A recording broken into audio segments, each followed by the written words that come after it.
morning, everyone. Welcome to the Monterey Bay Aquarium's Kelp Forest webcam. My name's Kristin. I'm part of the staff here at the aquarium, and I'm joined by our diver, Patrick. And when Patrick's ready, we're going to hear his voice come over the sound as well. Hey there, Kristin. Can you hear me outside the window? Loud and clear. Thanks to this really cool technology, we get to have this conversation with people online while you're underwater. Yeah, this is awesome. Thank you so much to Anthony. I can see him there in the back for hooking it up, making sure we sound good. And hello, everybody who's tuning in right now on the aquarium social media feeds over there on YouTube, on Facebook, on Twitter, on the website. Thank you so much for being there, everybody. And yeah, thank you to Emily as well, who's on the other side here of the communications, sending you any social media questions that you might have over there to Kristin. But it's time for some brunch here in the Kelp Forest. Let's get started. Yeah, you need to get started because you've got our male sheephead who's watching to see if you've got anything for him in the treat bag. I know he's just come over really to bring the Halloween spirit. He wants those orange and black colors to be on camera as much as possible. Yeah, let me see if I can part the seas here real quick. There you go, buddy. Nice. So, yeah, as you can see, really in character right now, that male sheephead, always looking a little bit like candy corn or a Giants fan. You know, depends on the lens that you're viewing the sheephead through. But that orange midsection there lets you know that that is a big boy, a terminal phase male, as he's known, because those sheephead go from being a bright pink when they're younger and female, and they become males later on in life. So you can tell the sheephead is a male from that orange stripe there, matching the Halloween spirit. I actually can see a couple of our female sheephead. They're in the window to your left, but they were looking interested, so I'm going to make sure to call it out if they come over. These females still have a white chin like our male, but they are definitely that more pink color. Ooh, look at that shark take that whole shrimp. That was so cool. Yeah, the sharks are getting really excited right now. In fact, they've keyed in even faster than other days to come on up to the window. So this is my favorite part of the feeding here, Kristin. Oh, I see the male sheephead here sneaking up behind me. Those leopard sharks, let's see if I can get the shrimp to them. Here you go. Nice.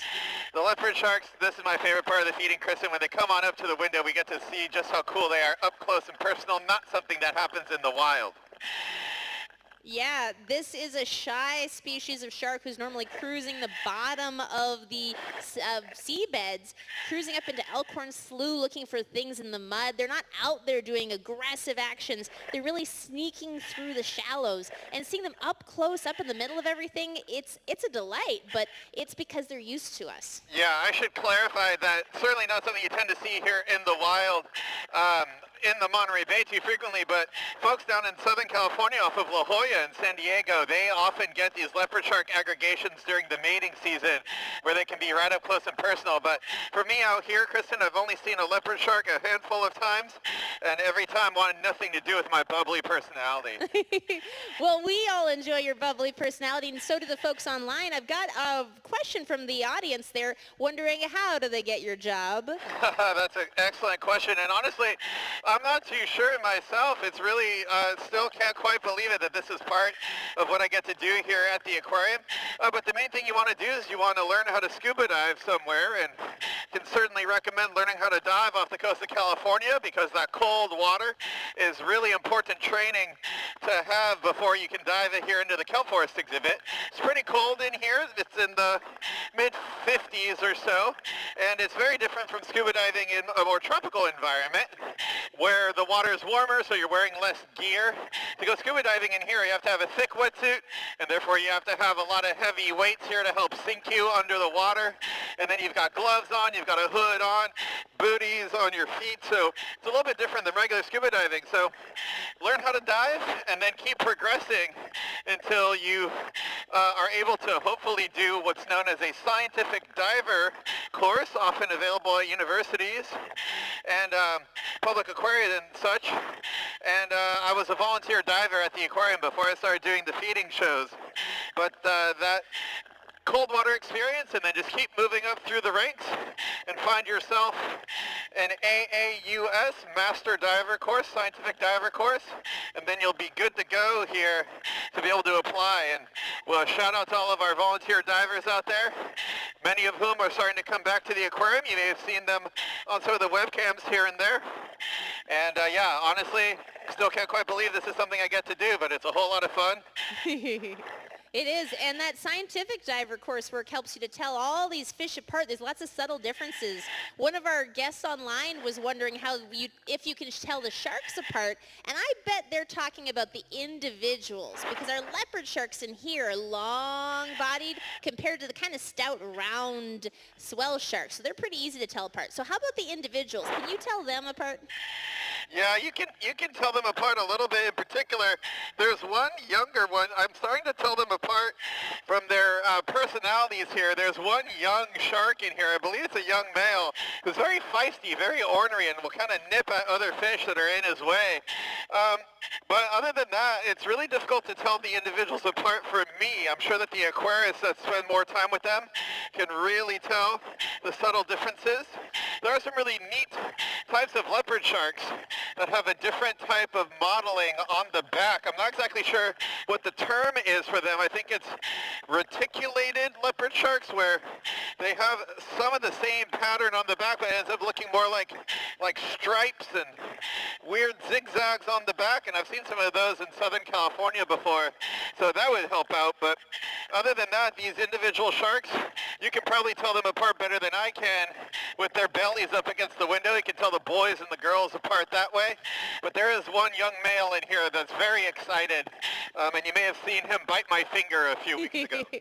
Yeah, he's the one who's gotten Velcroed on. Yeah. I can share, like you said, some of the staff who work with sharks regularly can tell them apart. In fact, for our researchers who do research with sharks, one of the things we look for to identify them are the notches in their fins. So because their fins are cartilage, if you see a little notch, that's going to be there their whole life. So a lot of times our researchers are going to look at those notch patterns to help remember who's who.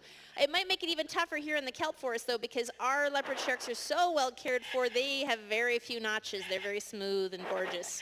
Very true. Yeah, I should point out, too, for the folks out there who might be wondering what's in these buckets, there was just then a beautiful piece of restaurant quality, sustainable salmon there, Kristin, and I almost, we're coming up on lunchtime, and I started seeing that. I was like, man, I'm seeing if I could maybe hide one of those pieces away. This is some of the best seafood out there for the animals. We got some squid going in there, some salmon. We've got chopped up bits of krill and other bits of clam over here for the smaller mouths. So in case people recognize that piece of orange flesh there, that's some restaurant quality salmon there going out and making me a little bit hungry myself. Yeah, I could see that salmon being passed out. It looked so good. I swear I could taste it just by watching it. And really, I mean, that's like the king candy bar of this bucket. We don't always have those available, but we like to provide different kinds of food for these animals just like they'd get in the wild. That's true. Yeah, we need that diversity of nutrition so that the animals can not only be healthy, but also have a lot of the same colors and vibrance that they would have in the wild. So shout out to Casey in the food room for always making sure we got plenty of that delicious food. And for those of you out there wondering how to get this job, if you need extra motivation to do it, one of the best things every year at the aquarium is the volunteer diver Chopino party, where the chefs here at the aquarium and the food room staff work together to come up with a delicious chopino from some of the seafood that goes here into the animals, into the exhibit with the animals. So that's definitely a perk if you can make it here to the aquarium. That chopino party is legendary. Oh, that's a great idea, because after months of probably being pretty jealous of how well our fish eat, it's kind of nice to share in that.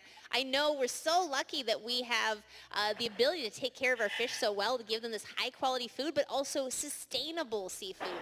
We're actually talking about that at the open sea today. We're choosing food that's caught or farmed in ways that's safer for the ocean. That's right. And if you were tuning in yesterday on our social media feeds on Facebook and on YouTube, you may have seen as a leopard shark dives directly into the bucket. Is that our feisty male? That's one of our boys. It could, yeah, that could be our little feisty boy there. So that was hilarious. But speaking of sustainable seafood, we did a live chat yesterday with 4 Seafood Watch scientists from around the world talking about sustainability, aquaculture, lots of different seafood subjects. You can check that out over on our YouTube and on the Monterey Bay Aquarium and the Seafood Watch Facebook channels. talking to scientists over in Indonesia and Denmark and just all around the world. Seafood is such an international commodity, and we talked a lot about what that sustainable seafood means there. Go check it out. It's about an hour long. Very, very fun time. Yeah, October is National Seafood Month, among other things, so we want to make sure we've got seafood not just for us to enjoy, but for generations to come, and that's all about what we choose. Now, we just chose a great handful for those smaller fish. I think the opali with the white spots on their backs and the perches devoured the krill you threw out to them in less than a second. Like, I couldn't even count to 1,000. Yeah, no, they're voracious right now, Kristin, and yeah, if we just point out some of the fish that are around me right now, it's mostly the perch and the opali. Opali are these fish right here with the white spot on the back. If you can see them nice and up close, they've got beautiful blue eyes, hence the term opal eye. But we also have around me a black surf perch, a striped surf perch. Oh, we've got one, looks like a gopher rockfish coming to hang out. But it's mostly the surf perch up here next to me. You can see if I wave my fingers, they come over to see if I'm maybe nibbling on these little sausages. So, yeah, very, very excitable, very hungry fish right now. And now, Patrick, since they are so hungry, one of our guests online was wondering what's the advantage of having a diver do this feeding? Is this helping to make sure that all the animals get food more evenly? Yes, there's a couple of things. Ah, excuse you. The gopher rockfish just turned around and decided to nibble. There you go, buddy. Oh, not so. Yeah, that's right. You'll bite a finger before you'll bite the fish that I feed you. I'm on to you. Okay, so, yeah, the advantage of having a diver come in and hand feed the animals is that I can make sure that those leopard sharks get that food directly to them. And so there is one bucket in here that's kind of designed for those fish to come up and grab it. Also, by coming in here, I can take a closer look at some of these animals, get a quick little health check if we needed to. But the main purpose of having the diver with all of this stuff attached to me is to be able to talk to all of you folks outside. This is the system that we'd usually use for the 11:30 and 4 o'clock feeding shows here at the aquarium. So the advantage here is to come and be able to talk to all of you about what I'm doing while we're doing it. But we also have some of the husbandry staff, the animal care team, that will come in here and do some specific feedings, like with the giant sea bass that you might see over there on the right side of your screen. The giant sea bass is hand-fed during training sessions that help us with her care here at the aquarium. So the advantage of having a diver come in and feed this beautiful lady here is to be able to train her to come over to her stretcher so we can take her up out of the water and give her a freshwater bath. But I'm sorry, I don't feed you during these times anymore. See, she's giving me the biggest pouty stink eye she possibly could to try to get an extra little bit of squid out of me. But it didn't work. I was strong today. It's like she knew you were talking about her. Now, normally she comes over to a colored target, a mesh ball that's her signal to come over and participate. But I wonder if she can hear us say the words giant sea bass underwater. It's been enough years. Yeah, she's probably figured out that, if she gives us the sea puppy dog eyes enough, she might come over. Look at her go. See, she knows that we're talking about her, Kristin. She's coming over. Yeah. Oh, I love This is awesome. Here, just take a look at how big this fish is here. I'll stick my arms out. Got 6 feet across there. That is awesome. still a baby giant sea bass. That's the coolest thing about getting to watch her grow up. She's in her teens now. Excuse you. See, you talk about the giant sea bass and then they sneak attack over on the food bucket. Here you go. There, you just had to ask. Yeah, I'm getting to watch her grow up here at the aquarium, Kristin. I remember she was much smaller and now just still a young giant sea bass, but one of the largest fish that we have here in the aquarium and certainly here in the kelp forest. Yeah, when I started here at the aquarium, she was a little bit bigger than a fancy sourdough roll, and now I don't think there's anything baked goods that she could be compared to. She's just massive. Like she's swallowed a few of those since.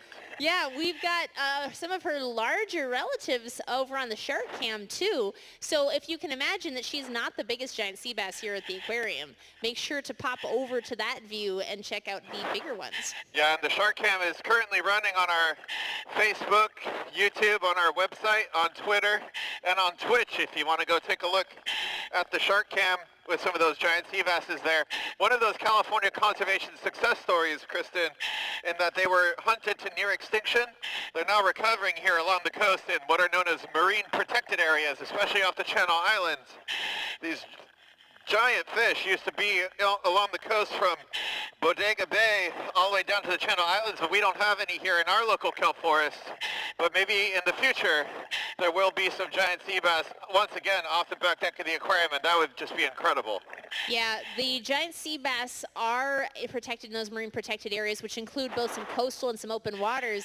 Some of our guests were being really charmed by our sea bass there, and they wondered about those protections. I know their numbers have declined. Are the giant sea bass protected on their own or only by these marine protected areas? Yeah, it's a great question. They are protected on their own. They are a critically endangered species on the Endangered Species Act, so they have their own protections.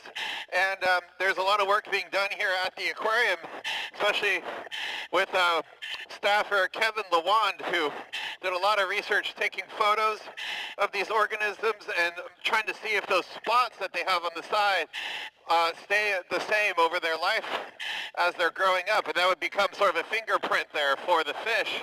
And what we found is that yes, those spots can be very indicative of the individuals.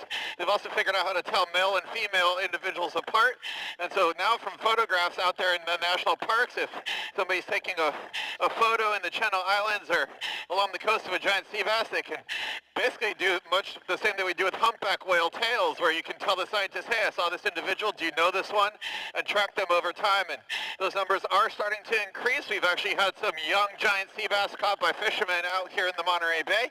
Not established, very small, but that's good news knowing that they were almost completely gone here along the coast. So one of those conservation success stories for these gentle giants of the kelp forest. Yeah, it's so good to hear those fish coming back. Now, we don't want to, of course, ignore the numerous fish. I've got one last question from online. We've got some skinny, kind of pumpkin orange colored fish swimming around your head. I know those are senoritas. Our guests were wondering about those senoritas. What's something you love about them? Yeah, you know, if we're thinking about Halloween-themed fish, the senoritas are right there. They've got the orange body, and then they've got the black spot on their tail. And they are really one of those fish that loves to go trick-or-treating because they are parasite pickers in the kelp forest. These senoritas right here, if I'm not careful, you can see they want to come over and give me little nips, little kisses to try to see if I've got little isopods or other things growing on me. So those senoritas go around and will help clean off other fish of parasites. In particular, we've seen that happen out here in the Monterey Bay with giant ocean sunfish, and there will be senorita schools that come up and start pecking at them, trying to clean them off of parasites. But according to the scientists, they're very proud parasite pickers. They're freelance workers, and they like to choose their own contracts.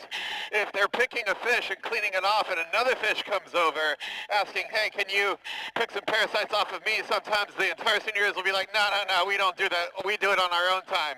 We ask you, not the other way around. So it's an interesting dynamic there for those senoritas. But yep, one of those trick-or-treating parasite pickers out there in the wild. Super awesome. Now it looks like the fish have realized your buckets are pretty much empty. I saw several of them start to head back up to the kelp forest canopy to pick off some little isopods on those blades. So Patrick, is there anything you want to share with our online audience before we wrap up today's dive? Oh, no, not much more than the same as we have been saying. Thank you so much for your continued support of the Monterey Bay Aquarium while we continue to be closed due to the coronavirus. We really appreciate all you folks out there with your donations, with subscribing to our social media feeds. And one thing, a big shout out to all of our members out there that have sustained their memberships during this time and even re-updated your membership, or even to the new members out there. We have a very special event coming up next week on the 28th. Well, there will be a live diver from inside the Kelp Forest Exhibit with all of you folks there for that member event. So if you sign up for a membership, you'll be able to attend that. And Kristin, are you involved with that one there next week? Oh, I've gotten to do a lot of work with our member events online. I'll be helping out behind the scenes. Awesome. And this is a lot of fun for our members because I know they love seeing the costume divers. So definitely you'll need to check out that member night if you want to see some of that costume action. Definitely, yeah. So head over to MontereyBayAquarium.org, sign up to become a member. You'll be able to see a really cool member event that is being worked on, set up, and should be a whole lot of fun. Be Halloween themed there, and special thank you to those members for keeping us going here while we've been closed. We can't wait to welcome you back to the aquarium in person very, very soon. Okay, well, Patrick, it's been a delight hanging out with you and Emily and everyone online. Our next narrated feeding today won't be till 1:30 over at the sea otter exhibit, but thank you for joining us here. Yeah, thanks so much, everybody. We'll see you over there at the sea otter exhibit at 1:30 for another feeding if you'd like, but otherwise, thank you so much for tuning in, and we hope you have an amazing rest of your day out there wherever you happen to be, and we hope to see you again soon at the Monterey Bay Aquarium online and in person.